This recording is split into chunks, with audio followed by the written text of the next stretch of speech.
পরীক্ষা না করেও বোঝা যাবে যে সে রোগী হবে কিনা। এই রোজার সাথে আপনারা যখন লাইফস্টাইল এবং খাওয়া দাওয়া ঠিক রাখবেন, তাহলে দেখবেন যে 60-70টা রোগ আপনার শরীরে থেকে বিদায় নেবে। ইবলিস বুদ্ধি বাইর করছে যে রোজাদারকে কি করে ধ্বংস করা যায়। এই ইনসুলিন রেজিস্ট্যান্স হচ্ছে একটি চারা গাছ, এইটা থেকে অনেক রোগ তৈরি হয়, যেমন ডায়াবেটিস, উচ্চ রক্তচাপ, ফ্যাটি লিভার, ব্রেন স্ট্রোক থেকে প্যারালাইসিস, পুরুষদের ইরেকটাইল ডিসফাংশন, মেয়েদের পিসিওডি বা পিসিওএস। আসসালামু আলাইকুম রহমতুল্লাহি ওয়া বারাকাতুহু। সবাই কেমন আছেন? আলহামদুলিল্লাহ। রোজা কেমন চলতেছে সবার? রোজা রাখতে পারতেছেন? যাক, এই রোজার সাথে আপনারা যখন লাইফস্টাইল এবং খাওয়া দাওয়া ঠিক রাখবেন, তাহলে দেখবেন যে 60-70টা রোগ আপনার শরীরে থেকে বিদায় নেবে। 60 থেকে 70 ধরনের রোগ, যে রোগগুলো ইনসুলিন রেজিস্ট্যান্সের কারণে হয়ে থাকে।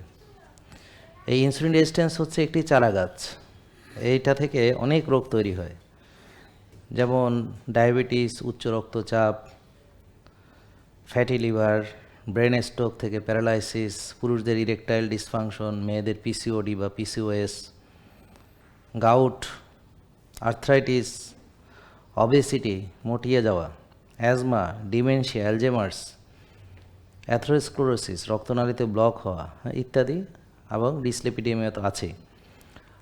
তাহলে সব এইখানে আবার দেখেন, এইটা তো হচ্ছে একটা গাছ। তো ইনসুলিন রেজিস্ট্যান্স যখন চারা গাছ ছিল তখন এটাকে উপড়ে ফেলা যায়, কিন্তু আমরা এটাকে যত্ন নিই, বড় করি, তারপরে এটা একটা বড় গাছ হয়। আবার ডায়াবেটিস থেকে হতে পারে চোখ নষ্ট, তাহলে এই ডায়াবেটিস থেকে হতে পারে আরেকটা শাখা প্রশাখা। তো এই যে বটবৃক্ষ আপনারা দেখছেন, মানে বিষ বৃক্ষ বা রোগ বৃক্ষ, তা এই রোগের আরও শাখা প্রশাখা আছে। যাদের উচ্চ রক্তচাপের কারণে কিডনি নষ্ট হতে পারে, হার্ট অ্যাটাক হতে পারে, উচ্চ রক্তচাপের কারণে অনেক সমস্যা হতে পারে। এটার কমপ্লিকেশনস আছে অনেক, শুধু উচ্চ রক্তচাপের কমপ্লিকেশনস আছে অনেকগুলো।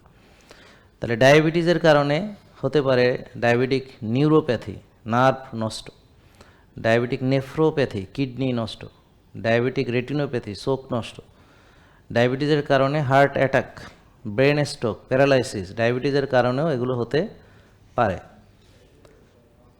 তো ডায়াবেটিস সর্বরোগের জননী, এবং এই ডায়াবেটিসের জননী হইল ইনসুলিন রেজিস্ট্যান্স।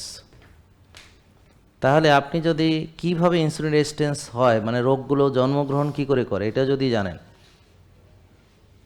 তাহলে আপনি এই চারা থাকতে রোগটা যখন হয়নি তখনই এটাকে আপনি নিয়ন্ত্রণে নিয়ে আসতে পারবেন।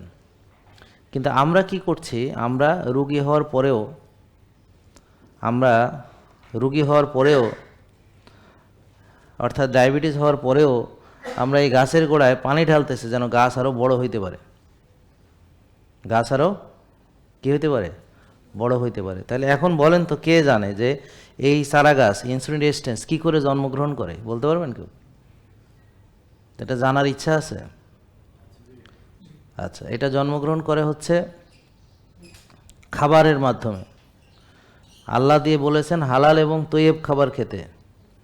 আমরা যখন হালাল খাবো কিন্তু তৈয়েব খাবো না, যখন প্রসেসড, আল্ট্রা প্রসেসড ফুড খাবো, সাদা ভাত খাবো, সাদা রুটি খাবো, সাদা লবণ খাবো, সাদা চিনি খাবো, সাদা গুঁড়া দুধ খাবো ইত্যাদি, পাশে সয়াবিন তেল খাবো, চাষের সবজি খাবো যেটা কেমিক্যাল ফার্টিলাইজার, পেস্টিসাইড দ্বারা উৎপাদিত, চাষের মাছ খাবো যেগুলো ফিট খাওয়ানো, চাষের মুরগি খাবো যেগুলো ফিট খাওয়ানো, সেটা ডিম খাবো যেটা ফিট খাওয়ানো, চাষের গরু ছাগল খাবো যেটাকে ফিট খাওয়ায় বেঁধে রাখা হয় এবং মোটা তাজা করার জন্য বিভিন্ন টেকনোলজি অবলম্বন করা হয়, বিভিন্ন রকম ওষুধ প্রয়োগ করা হয়। তো এগুলো সয়াবিন তেলে রান্না করে খাবো, সাদা ভাত দিয়ে মেখে মেখে, এবং বেশি খাবো, বারবার খাবো, এবং টেনশন করব আর ব্যায়াম করব না, রাত জাগবো আর টেনশন করব, ব্যায়াম করব না, রাত জাগবো, টেনশন করব, এবং নিয়ম না মেনে চলাফেরা করব, এবং নিজের প্রতি কোনো যত্ন যেন না থাকে, নিজের প্রতি অবহেলা, আমার ব্যায়ামের সময় নেই, ঘুমের সময় নেই, নিজের প্রতি কোনো দায়িত্ব নেই, নিজের প্রতি অবহেলা, এই সব কিছু এই গাছের জন্ম দেয়। হোমায়ার পরীক্ষা করে এটা নির্ণয় করা যায়, যেটা আমি গতকালকেও দেখিয়েছি। আপনারা আমাদের ভিডিওগুলো রেগুলার না দেখলে আপনার বিরাট ক্ষতি হবে, অর্থাৎ বুঝবেন না, জানবেন না, নলেজ থাকবে না, তো রোগ হবে, কিন্তু সারা জীবন ওষুধ খাবেন, কিন্তু ভালো হবেন না কোনো দিন, বরং ওষুধ বাড়বে, রোগ বাড়বে। এখন কেন বাড়বে সেটার কারণ হলো যে দেখেন আপনার ডায়াবেটিস হয়েছে, কেন হয়েছে? আমি যে খাবার খেয়েছি সেটাকে ব্যবহার করি নাই, তো খাবারটা কি হয়েছে? চর্বি হিসাবে শরীরের ভিতরে কি হয়েছে বলেন? জমছে। একটু একটু জমছে, কোনো সমস্যা নেই। আরও জমছে, কোনো সমস্যা নেই। আরও জমছে, কোনো সমস্যা নেই। আরও জমছে, ইনসুলিন রেজিস্ট্যান্স হয়েছে। আরও জমছে, ডায়াবেটিস হয়েছে। বুঝেননি? তাহলে এটা হলো ডায়াবেটিস, উচ্চ রক্তচাপ এবং আরও 60 থেকে 70 ধরনের রোগ, তার পূর্বাবস্থা। আপনারা যদি বুদ্ধিমান হন, যাদের কোনো রোগ নাই, তারা এই পরীক্ষা করে এখন সামনে রোগ হবে কিনা, রোগী হচ্ছেন কিনা বুঝতে পারবেন। ডায়াবেটিস হওয়া লাগবে না, ডায়াবেটিস হওয়ারও 15 বছর আগে টের পাবেন, 10-12 বছর আগে টের পাবেন। আর এখন আপনারা কি করতেছেন? ডায়াবেটিস হয়ে গেছে, আরও 15 বছর ওষুধ খাইয়েও এখনও ফুসতে আছেন। বুঝেন নাই? তাইলে আমরা আপনাদেরকে এমন তথ্য দিচ্ছি, এই তথ্যটা এই বাচ্চা মেয়েটার লাগবে যার কোনো রোগ নেই, যে ওর মার সাথে আসছে। এই যে এই ছেলেটার লাগবে যাদের এখনও সুস্থ আছে, তরুণ। বুঝেন নাই? তাদের লাগবে যে তারা কি অবস্থা।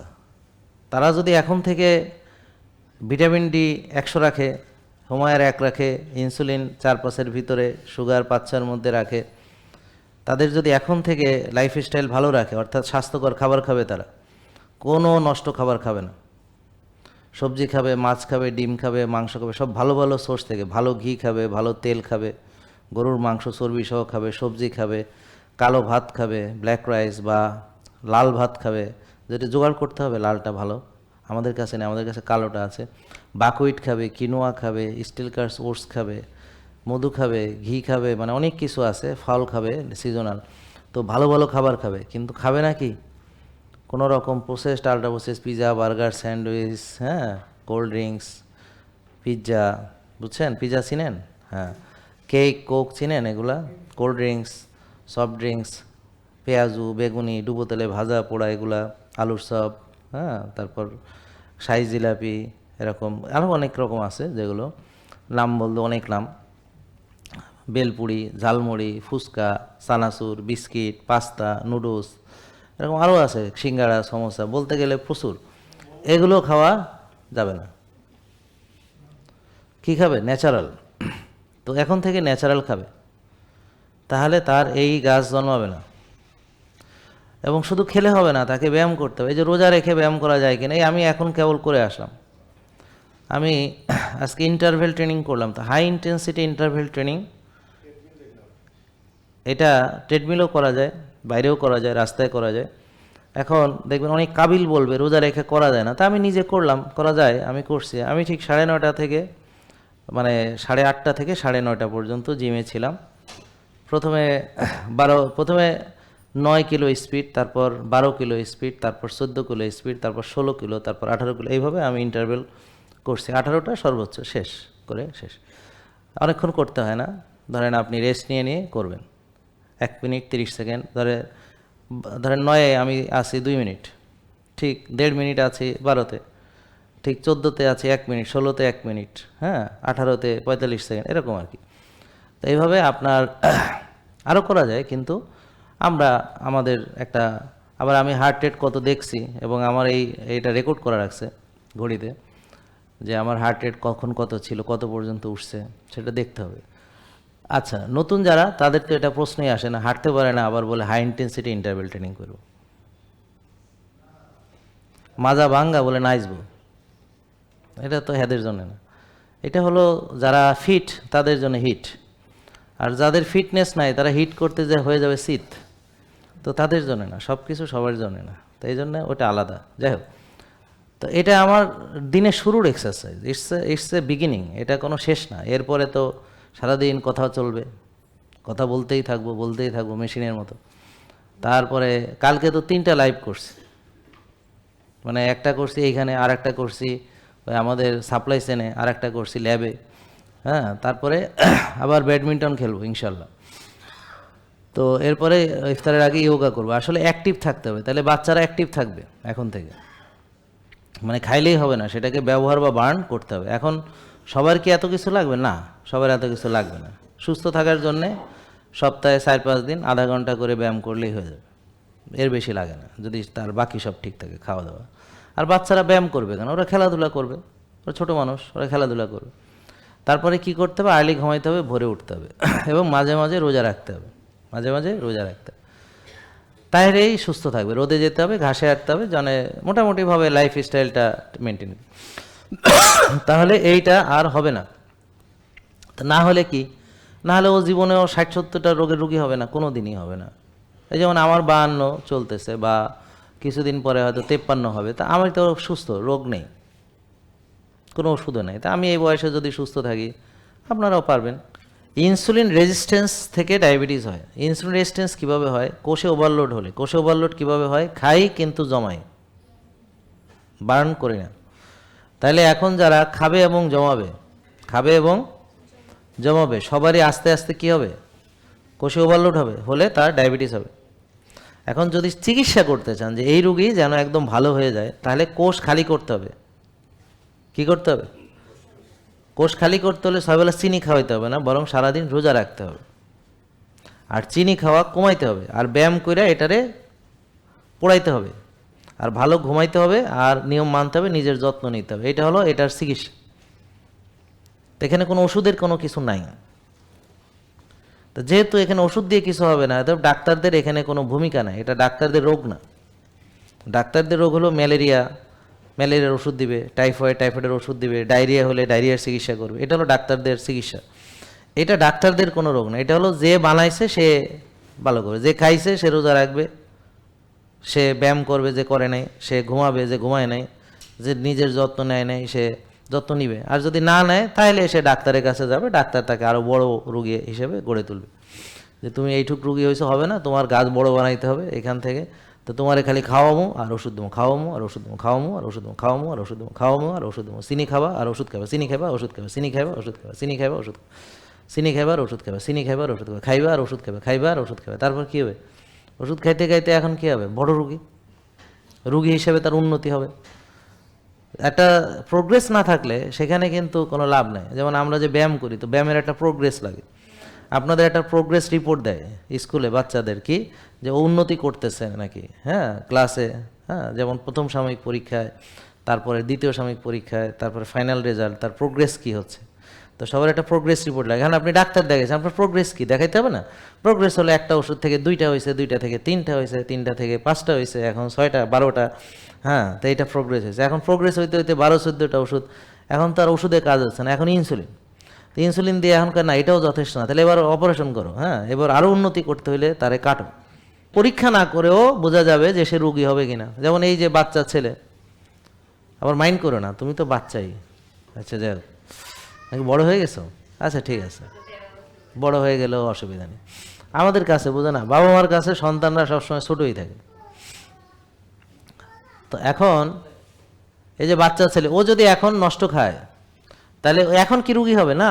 কখন রুগী হবে? আরও পরে। এই যে উনি এত অনিয়ম করছে, 33 বছর সময় লাগছে তার রোগ ধরার জন্য, কিন্তু এখন হার্ট অ্যাটাক করছে, ও জানেই না যে ওর ব্লক, ও জানেই না, ও ভাবে আমি সুস্থ মানুষ। এখন সুস্থ জানে, সে জানে কি সুস্থ, অথচ ডাক্তার বলে 100% ব্লক। তো সুস্থ সে 100% ব্লক, তার মানে কি তার টেরই পায় না যে 100 হয়েছে ব্লক। তাহলে আপনার কিভাবে আপনি টের পাবেন যে আপনার ভিতরে ব্লক নাই? বুঝবেন কেমনে যে 100 হয়েছে? এই বোঝে নাই, আপনি কেমনে বুঝবেন? বোঝার উপায় আছে, টেস্ট করলে বোঝা যাবে এগুলো, আর না করলেও বোঝা যাবে। কিভাবে? যে এ নষ্ট খায়, এ রাত জাগে, এ কোনো ব্যায়াম করে না, শারীরিক টেনশন করে, রোদ্রে যায় না, ঘাসে একটা অনিয়ম বিশৃঙ্খল জীবনযাপন করে। বুঝতে পারছেন? খাওয়া ভালো না, ঘুম নাই, রাত জাগা আছে, ব্যায়াম নাই, আর মানে কোনো নিয়ম শৃঙ্খলা ছাড়া এভাবে চলতেছে, তাহলে ধরে নেন ওর ভিতরে ব্লক আছে, কিন্তু কত % বলতে পারবো না, বাট আছে। আর পরীক্ষা করলে বোঝা যাবে যে তার ভিটামিন ডি কত, তার ইনসুলিন কত, তার ইনসুলিন রেজিস্ট্যান্স কত। যেই পরীক্ষা ডাক্তার কোনো দিন করাবে না, যে কোনো ডায়াবেটিস রোগীর ইনসুলিন রেজিস্ট্যান্স করাবে না। তা আমি কালকে ল্যাবে একটা রুগীর রিপোর্ট পেলাম, যে সেখানে তার সুগার নর্মাল 5 পয়েন্ট কত, তার HbA1c 5.7, মানে রক্তের গড় সব নর্মাল, চিনি, অথচ তার ইনসুলিন 36, ইনসুলিন থাকার কথা 4। তার মানে সে নিজেকে খুব খুশি, আমার নন ডায়াবেটিক, আমার কোনো ডায়াবেটিস নেই, অথচ তার ইনসুলিন 36, থাকার কথা 4 5, তার 36। তাহলে আমরা তাকে হেল্প করলাম কি, তাকে ধরে দিলাম যে আপনার ইনসুলিন 5 থাকার কথা, আপনার 36 আছে।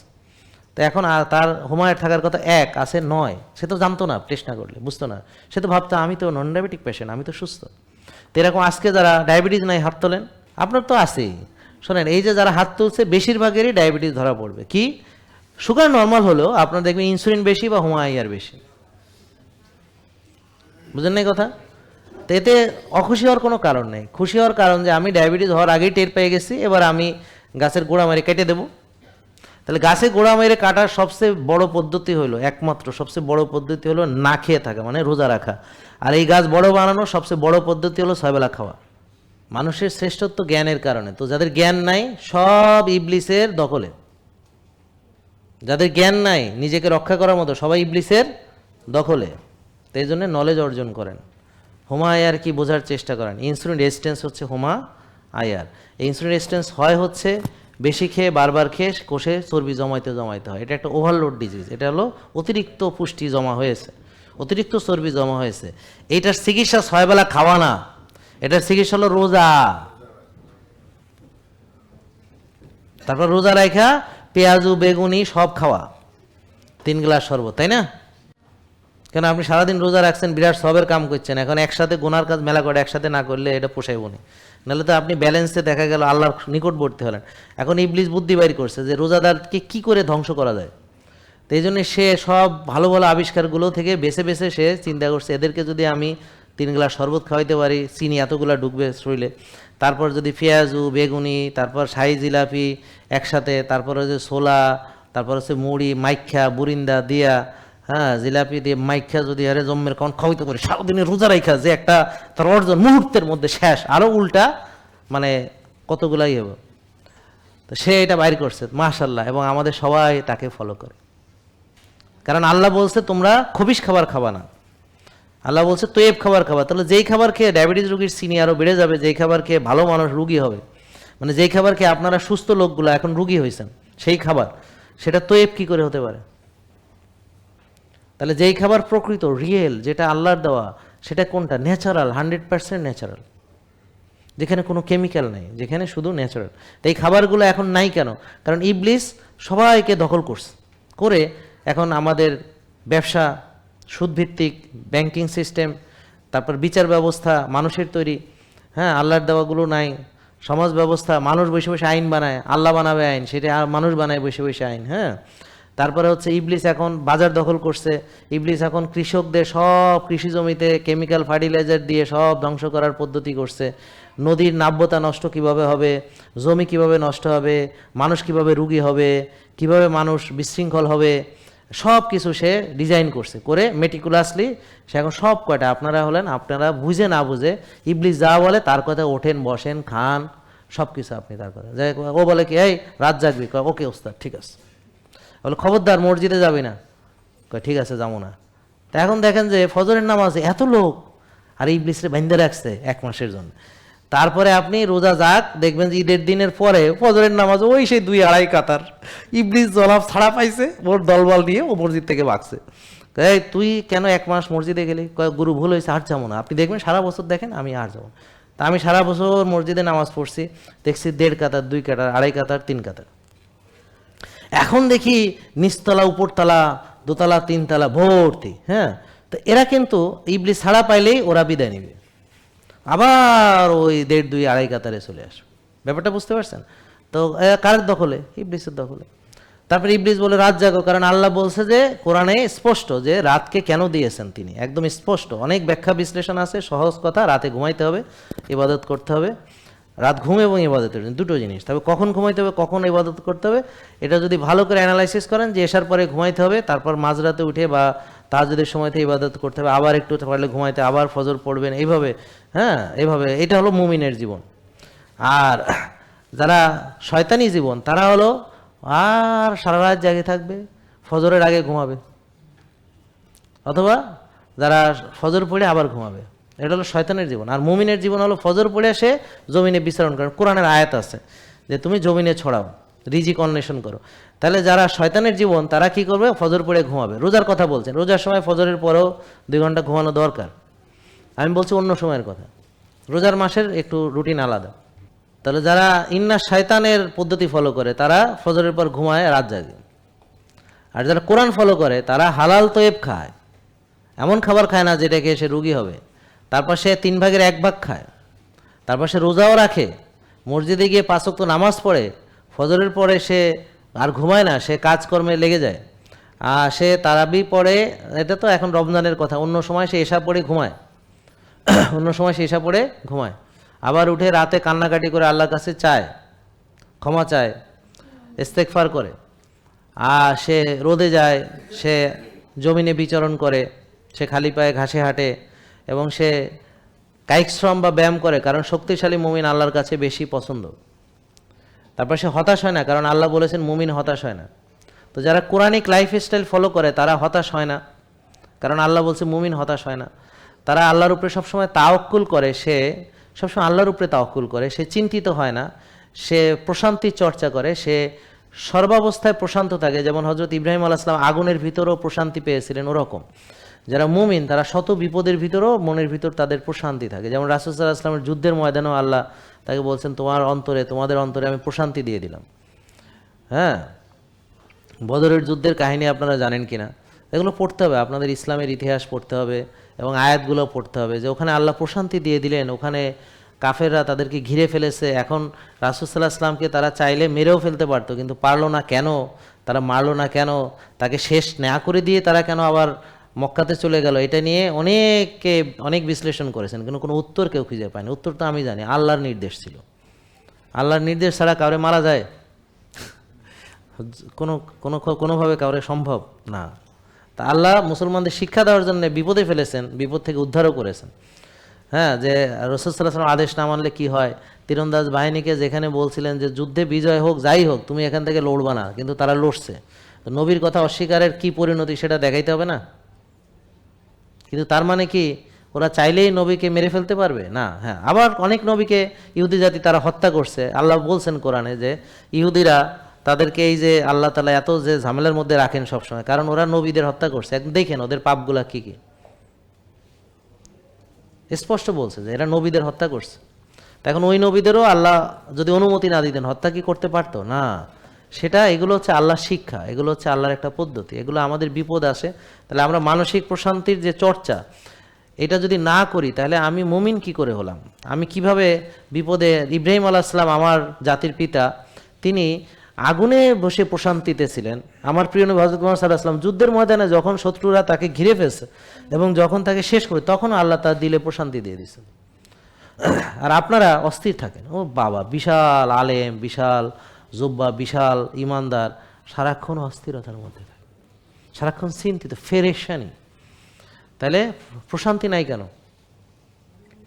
প্রশান্তি নাই কারণ আপনি তো কোরআনের নিয়ম অনুযায়ী চলতেছেন না। আপনার তো সেভাবে ঘুম, সেভাবে খাওয়া, সেভাবে রোজা, সেভাবে মসজিদে যে 5 ওয়াক্ত নামাজ জামাতে পড়া, অনেকের সব ঠিক আছে কিন্তু খাওয়াটা ছাড়া, ব্যায়াম করে না, খাওয়াটা নাই, আর ঘুমটা ঠিক নাই। আর এমনি বিরাট আলেম মাশাআল্লাহ, এমনি আছে, আমল ভালো, মানে সারাক্ষণ তসবি টিপে অথবা মসজিদেই থাকে, কিন্তু খাওয়াটা আইসা সয়াবিন তেলের খায় বা মসজিদ থেকে জিলাপি দেয়, ওইটা খাইতে খাইতে বাড়িতে যায়। আমার কথা বুঝতে পারছেন? মানে এমনি সব ইসলামের ভালো, কিন্তু ইসলামের খাওয়া বোঝে না। যে কোরআনে যে আয়াত আছে যে তৈব খাবার, তৈবই চিনেন, মনে করছে শাহী জিলাপি তৈব, যেহেতু মসজিদে দিছে এটা তৈব। জেকে লাইফস্টাইল, ওষুধ মুক্ত সুস্থ জীবন।